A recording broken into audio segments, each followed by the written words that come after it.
Le château est en fait le dernier château qui n'avait pas été restauré de François Ier. L'état du château était catastrophique et il y avait des parties qui étaient franchement à la limite de la ruine. Le projet de restauration est né en fait d'une décision présidentielle qui a été d'installer le Centre international de la langue française dans le château de Villers-Cotterêts.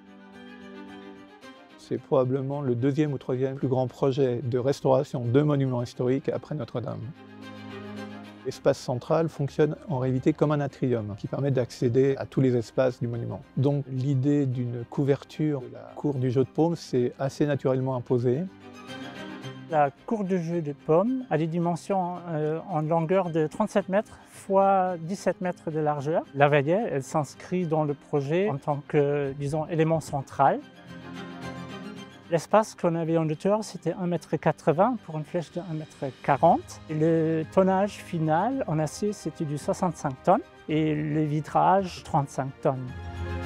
Les enjeux architecturaux étaient de respecter en fait les proportions des élévations intérieures de la cour, de faire en sorte que l'on ait une structure qui soit la plus légère, la plus neutre possible, de manière à ne pas interférer avec la perception justement du monument. Donc ça a permis de dégager assez vite une forme particulière, qui est la forme en coussin, et avec une structure qui était une structure en maille, de manière à ce qu'on ait en fait une structure uniforme. La particularité géométrique de la cour de jeu de paume, c'est son irrégularité. Il y avait un vrai défi géométrique. Pour y inscrire une verrière, il fallait trouver un rectangle régulier qui s'inscrit dans une cour de forme irrégulière.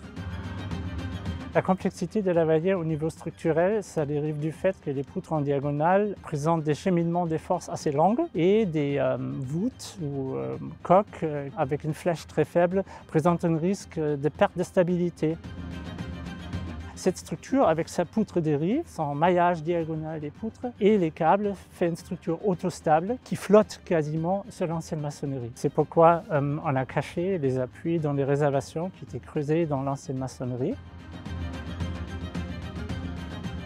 La structure a été très complexe. Le défi technique, c'est respecter les tolérances. Pour la mise en place, il y avait un jeu de 25 mm. Il ne fallait pas dévier. Pour être sûr que tout va s'assembler sans trop de complexité sur site, toute la verrière était montée à blanc dans les ateliers de fabrication. Des phages métal pour s'assurer que c'est la bonne forme géométrique finale.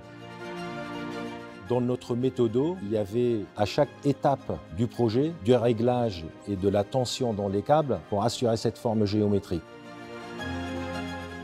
Je trouve que c'est une très belle réussite, donc c'est très satisfaisant professionnellement. Le résultat est à la hauteur, à mon sens, dans la mesure où on a en effet quelque chose de transparent et de léger. On avait de la chance, en tant qu'ingénieur, d'accompagner le projet dès le début, donc ça veut dire des premières esquisses jusqu'à la réception. C'est qui est quand même rare, mais qui fait une bonne partie de la réussite.